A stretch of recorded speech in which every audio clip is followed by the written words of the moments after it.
मला अतिशय आनंद आहे की महाराष्ट्रामध्ये ज्या नगरीला स्टीलची नगरी, लोखंडाची नगरी, पोलादाची नगरी म्हणून ओळखलं जातं आणि दुसरीकडे ज्या नगरीला बियाण्यांची नगरी म्हणून ओळखलं जातं, अशा जालना शहरामध्ये 90 वर्षानंतर जी महानगरपालिका तयार झाली, त्या महानगरपालिकेच्या पहिल्या निवडणुकीच्या या जाहीर सभेमध्ये जालनेकरांच्या सोबत मी या ठिकाणी उपस्थित आहे आणि म्हणून सर्वात पहिल्यांदा सर्व जालनेकरांना नमस्कार करतो, सर्वांना प्रणाम करतो.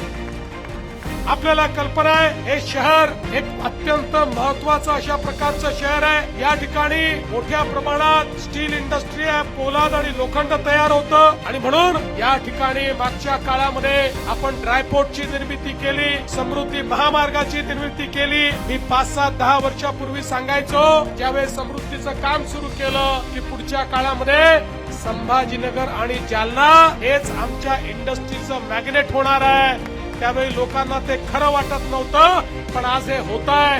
इतक्या मोठ्या प्रमाणात गुंतवणूक येते.